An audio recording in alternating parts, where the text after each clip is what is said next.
Bienvenidos a este su curso de Derecho Probatorio.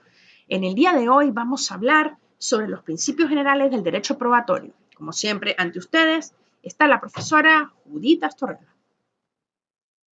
Hay que destacar que al momento de hablar del término principio, tenemos que establecer de que los doctrinarios han dicho que debe entenderse como principio, como una proposición fundamental que condiciona todo un sistema del derecho. Eso significa que es una idea, es un precepto que construye sencillamente el carácter de lo que se quiere pues, estudiar en el ámbito de la ciencia jurídica. Sin embargo, tenemos que destacar de que los principios pueden dividirse en dos tipos. Se pueden dividir de naturaleza genérica y otros de naturaleza específica. Cuando vamos a hablar de la naturaleza genérica, podemos hablar de principios que inherentemente están vinculados a todo el proceso, entre los que podemos encontrar al principio dispositivo y el inquisitivo, y en los específicos podemos encontrar, lógicamente, todos aquellos que estén directamente vinculados a la actividad probatoria, y en este campo existen múltiples principios que deben ser de fiel cumplimiento para la validez de la prueba. Cuando vamos a hablar de los principios genéricos, tenemos que hablar de dos principios que son contradictorios entre sí. Uno es el principio dispositivo y el otro es el principio inquisitivo. El principio dispositivo es el ejercicio procesal, el cual está encomendado a las partes del proceso, sea al demandante o al demandado, o como es conocido, sujeto activo, sujeto pasivo, y que las partes deben de establecer que son ellas las que quieren impulsar el proceso. Esto significa que el proceso se va a mover al ritmo de lo que las partes quieran presentar.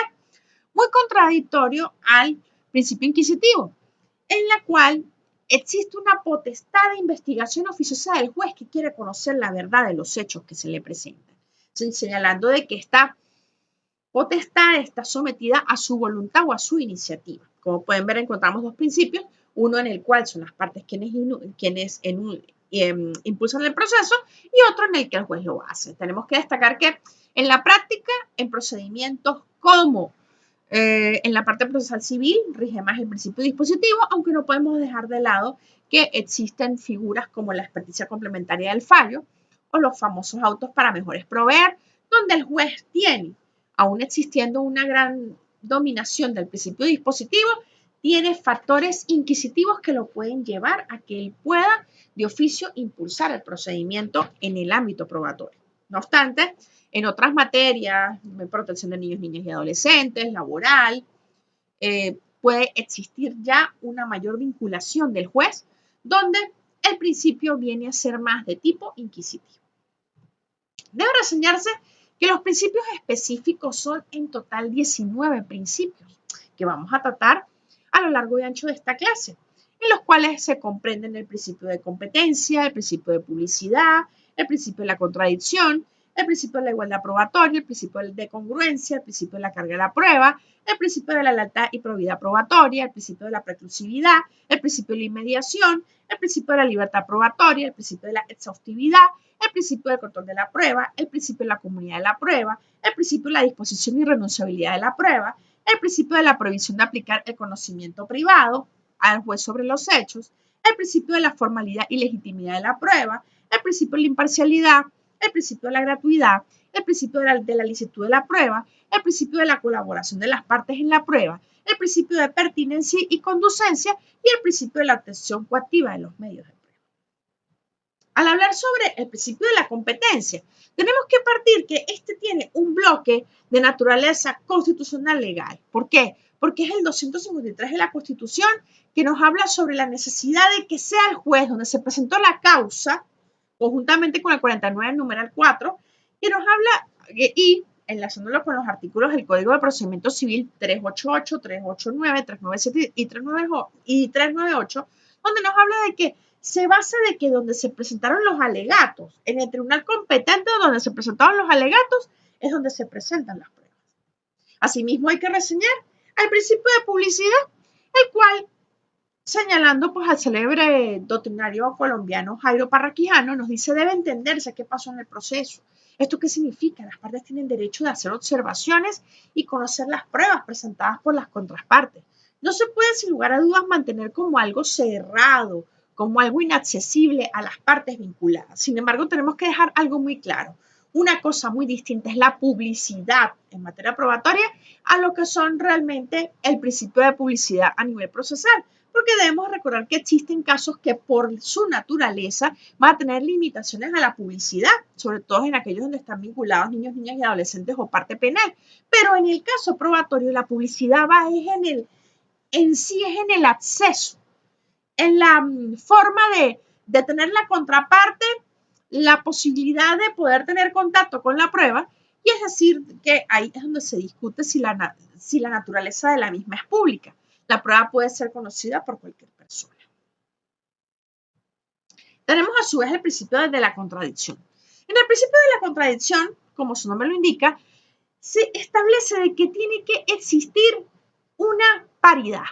Tiene que existir una igualdad y un debido proceso donde si la parte considera que la prueba presenta alguna falla, la misma puede ser contradecida o contradicha. Esto significa que de lo contrario, el poder de hacer el acto procesal sería nulo, porque no sirve que en el proceso se le dé pie o se le dé admisibilidad a una prueba que por su naturaleza tenga un vicio que la pueda hacer parecer nula. Es por eso que el principio de contradicción hace que las partes depuren estas pruebas para poder ver la certeza de la misma. En lo que tiene que ver con el principio de igualdad probatoria, tenemos que establecer de que, como la balanza misma lo indica en la imagen que estamos presentando, las partes deben tener las mismas ocasiones para la defensa de sus derechos e intereses. No puede existir una suerte de ventaja en el cual se establece de que es contrario a la garantía constitucional y a la legalidad que existan privilegios cuando tiene que haber igualdad probatoria en las oportunidades de promoción y evacuación, y que como tal no pueden haber diferentes oportunidades ni procedimientos según sea el tipo de parte. A su vez encontramos el principio de congruencia, que el principio de congruencia se rige mucho con este aforismo que dice justa legata et probata. Es decir, que significa que tiene que haber, con lo alegado y probado en autos, tiene que haber la debida valoración del juez al momento de dictar sentencia. Todo tiene que ir bajo una misma consonancia, porque de esto consiste el derecho probatorio y la formalidad probatoria, que exista una certeza, que exista una armonía entre lo que se alega, entre lo que se prueba y entre lo que se sustenta realmente en una sentencia definitiva dictada por un juez. A su vez tenemos el principio de la carga de la prueba, el cual concierne a que en los procesos las partes llevan sobre sí la obligación de demostrar el supuesto de hecho o norma cuya aplicación invocan. ¿Qué significa esto? Si tú alegas, tú pruebas. Digamos que esa es la regla fundamental. Sin embargo, no podemos olvidar que en la práctica, sobre todo se encuentra a nivel de la parte del derecho laboral, encontramos una existencia de un principio o de una excepción al principio de la carga de la prueba, que es el mismo principio de inversión de la carga de la prueba. ¿En qué sentido? En que en materia laboral no podemos olvidar que el trabajador, como parte demandante la mayoría de veces, no tiene el acceso a una serie de pruebas que por su naturaleza los departamentos de recursos humanos de las empresas donde laboran o los mismos empleadores sí manejan. Entonces aquí existe el aspecto de una teoría de inversión de carga de la prueba donde el juez y el mismo procedimiento establece que se toma como verídico lo que la parte laboral presenta, pero va a recaer sobre la parte contraria el tratar como de desmontar o de desmentir el hecho de esa prueba que se está presentando. Pero quiero dejar algo muy claro, que la inversión de la carga de la prueba es una excepción a lo que es el principio originariamente, que es la carga de la prueba, el cual consiste en que si alegas tienes que probar. Por su parte, al hablar del principio de lealtad y probidad probatoria, se debe establecer que hay una necesidad de contribución en la indagatoria de la verdad, por lo que no se pueden usar las pruebas para esconder o desfigurar la realidad, debiendo actuar con lealtad, probidad y veracidad, y no deben existir acciones antiéticas por las partes. Hay un ejemplo muy claro de esto, que es lo que pasa en la práctica, por ejemplo, en aquellos casos de pruebas heredobiológicas, es decir, pruebas de ADN, que se presentan tanto en juicios de inquisición o impugnación de paternidad. Tiene que haber realmente por las partes la veracidad, la buena fe de querer actuar de una buena manera y que si existe algún aspecto de obstaculización, esto sea observado por el juez para que no se cercene este principio de lealtad y probidad probatoria, porque no se puede establecer como una excusa de dilación el hecho de usar las pruebas como un mecanismo que sirva es de obstáculo, más no de aceleramiento para la debida y oportuna respuesta en un proceso. A su vez encontramos el principio de preclusividad, que como lo podemos ver en la gráfica, en la lámina, podemos encontrar que está acompañado de una fecha y está acompañado de un reloj de arena. Esto significa que es la oportunidad que tienen las partes para promover, impugnar y evacuar las pruebas y es el tiempo y la oportunidad para hacerlo. ¿Esto qué significa entonces? Esto significa que de sobremanera es a través de este tipo de mecanismos que el proceso tiene oportunidades. No siempre el proceso se va a quedar estático y al momento de no quedarse estático es que se nos presenta el tiempo y la oportunidad para hacerlo. Por tanto, por eso se habla del principio de preclusividad. Por su parte, encontramos el principio de la libertad probatoria. La libertad probatoria es un principio el cual se enmarca en decir de que todos los medios de prueba son admisibles, más allá de los que se determinan en el Código Civil, en el Código Procesal Civil y en otras leyes de la República. La libertad probatoria es que siempre que existe un medio lícito, el mismo puede servir como un elemento de convicción para demostrar un alegato. Sin embargo, aunque existen medios de prueba que son admisibles de la legislación y de los códigos, como ya se ha señalado, la libertad probatoria nos habla de la licitud de cualquier medio y que no existe una limitante para su aplicación. Sobre el principio de inmediación, las partes tienen derecho de acceder a las pruebas, de palparlas, de tocarlas, de ver su pertinencia, su licitud, de hacer un control y que se determine realmente un ajuste a la legalidad. ¿Esto qué significa? Esto significa de sobremanera que la prueba lo que necesita en todo momento es un análisis, es un aspecto de que sí exista el hecho de que el juez, como participante en el proceso, pueda conjuntamente con las partes determinar si ese elemento de convicción da respuesta al alegato que las mismas partes han presentado. Por eso, en la práctica, la prueba tiene que ser accesible, la prueba tiene que estar ahí. Por eso es que en la práctica las pruebas, por ejemplo, como las pruebas técnicas, una experticia, una inspección ocular, el elemento de una prueba de confesión, de una testimonial, siempre tiene que ser palpada y captada por el juez para que él mismo pueda tener un contacto y que las partes estén presentes para ello.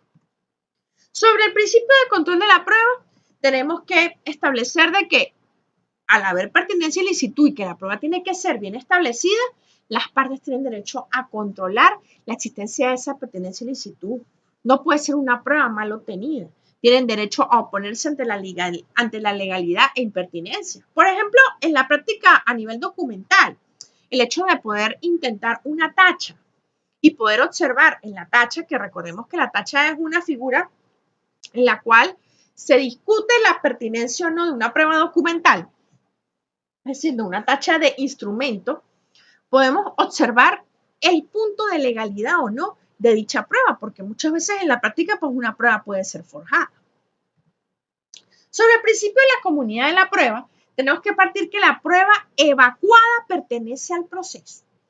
¿Esto qué significa? Que al momento que ya una parte promueve y evacúa una prueba, ya la prueba no pertenece a ninguna de las partes, pertenece al proceso en sí, por los cuales la prueba presentada aún por la contraparte, si genera un beneficio a favor de la otra, el juez lo que va a mirar es la veracidad o no de esa prueba y cómo el alegato fue demostrado. Pero si en esa prueba se establece un elemento de convicción que aparte de ayudar a la parte promovente puede ayudar a la contraparte, ya la misma forma parte del proceso, no de un sujeto en específico, en este caso demandante o demandado.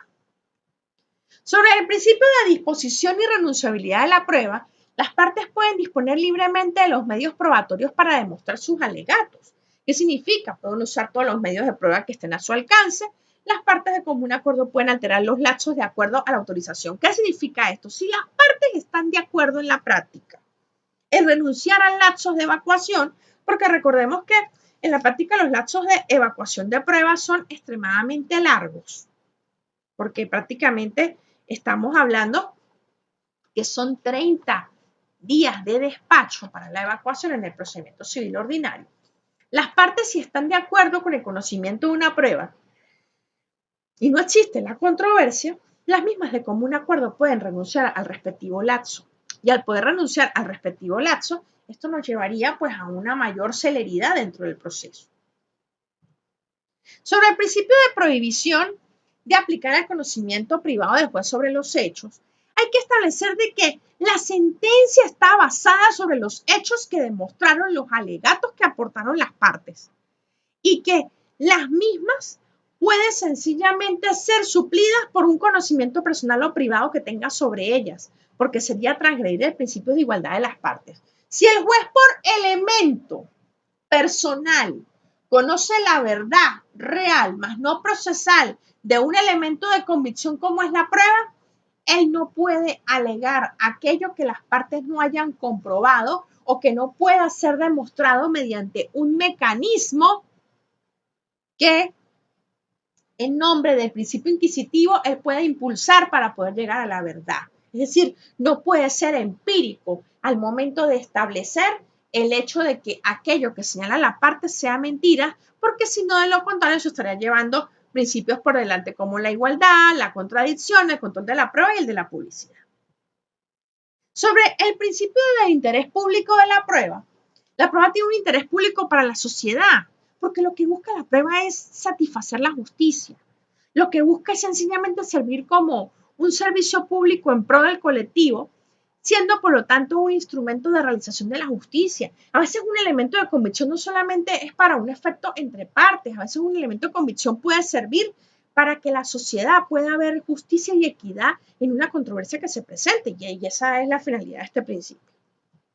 Sobre el principio de formalidad y legitimidad de la prueba, tenemos que establecer de que las formalidades tienen que estar presentes siempre y cuando las mismas no afecten la esencialidad del acto. Sabemos que la Constitución nos habla que la justicia no va a ser sacrificada por formalidades no esenciales, pero tenemos que tener muy claro algo, que se requieren documentos públicos, se requieren situaciones en donde ante una experticia, por ejemplo, va a haber una juramentación, tienen que cumplirse requisitos para que no se pueda dar pie de una nulidad. Sobre el principio de imparcialidad, el juez debe estar obviamente orientado hacia la verdad, es decir, que todos sus actos están sometidos a ese valor. Puede intervenir oficiosamente de acuerdo a sus facultades, debiendo ser su criterio el de averiguar la verdad. No puede buscar otro elemento que no sea la verdad, sino lógicamente recurrir a la misma y tratar oficiosamente de acuerdo a sus facultades de su criterio el de averiguar ella.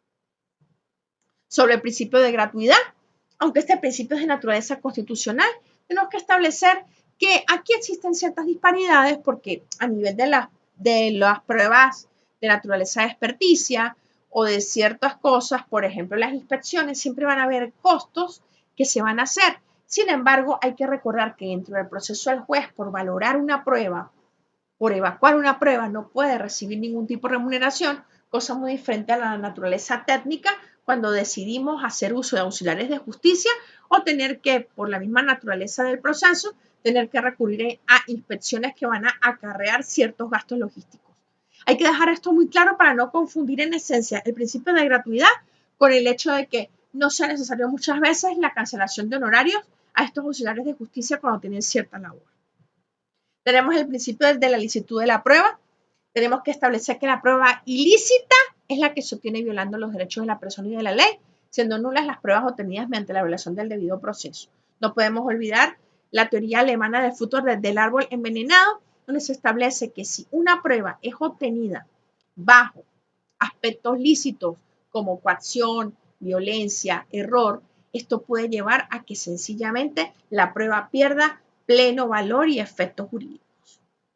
Sobre el principio de la inmaculación de la prueba, los medios adquiridos en el proceso están libres de vicios intrínsecos y extrínsecos y que se hacen ineficaces o nulos. Es decir, que la prueba debería de nacer pura, así de sencillo. Por eso, al existir aspectos como la extemporaneidad, la ausencia de contradictorio, una prueba ilícita, ausencia de anuncio de práctica de la prueba o no cumplir con los requisitos de existencia y validez de la prueba, se estaría vulnerando esta inmaculación, que es lo que le da la naturaleza de pura a la prueba y estaría generando que nos encontremos ante una prueba nula. Sobre el principio del deber de las partes de colaborar con la prueba, la colaboración a la que están obligadas las partes está inscrita en considerar la solidaridad y cooperación, es decir, las partes tienen que servir de impulso, de servir de medio para lograr que una prueba pueda ser realmente evacuada, porque no se puede establecer que por medio de intereses particulares la prueba no sea practicada porque es el Estado en sí, a través del juez, a través de la sede jurisdiccional, donde sencillamente necesita para conocer la verdad de los alegatos presentados, hacer aplicación o ejercicio de evacuar esta prueba. Sobre el principio de idoneidad y pertinencia de la prueba, la idoneidad se define como la correspondencia que existe entre el medio y la finalidad y el hecho por probar. ¿Qué significa esto? Tiene que ser una prueba idónea, una prueba pertinente. Si, por ejemplo, voy a probar una prueba heredobiológica donde exista un vínculo entre padre e hijo, realmente tiene que ser una prueba de ADN en la que se pueda aplicar. No se podría pues aplicar, por ejemplo, una inspección ocular, porque ¿qué sentido tendría ir a inspeccionar la casa del padre y del hijo cuando sencillamente lo idóneo es aplicar una prueba heredobiológica? Y es por eso, y es en nombre de esta correspondencia y la relación entre el medio y el hecho a probar, que se da la naturaleza de la idoneidad y la pertinencia. Por su parte, sobre el principio de la obtención coactiva de la prueba, ya en otros principios previos, hemos hablado de que el juez en nombre de la debida obtención debe de hacer uso de sencillamente medios suficientes que den certeza y convicción para la decisión final. Esto significa de que sencillamente el juez, al tener en su mano el elemento probatorio, él tiene cómo de manera coactiva y de manera fuerte señalar en una sentencia lo que él considere y que el alegato de la parte contraria no pueda tener un mérito, dado que si no presentó los suficientes elementos probatorios, como lo hizo la parte que sí lo hizo, la parte promovente donde hubo un elemento de certeza que fue más fuerte, él es en nombre de esta coacción que él va a dictar la sentencia. Bueno, esto básicamente era todo lo que teníamos que señalar respecto a los principios probatorios. En próximas cápsulas seguiremos hablando sobre aspectos fundamentales de las nociones básicas del derecho probatorio. Estuvo para ustedes la profesora Judith Torrealba. Hasta una próxima oportunidad.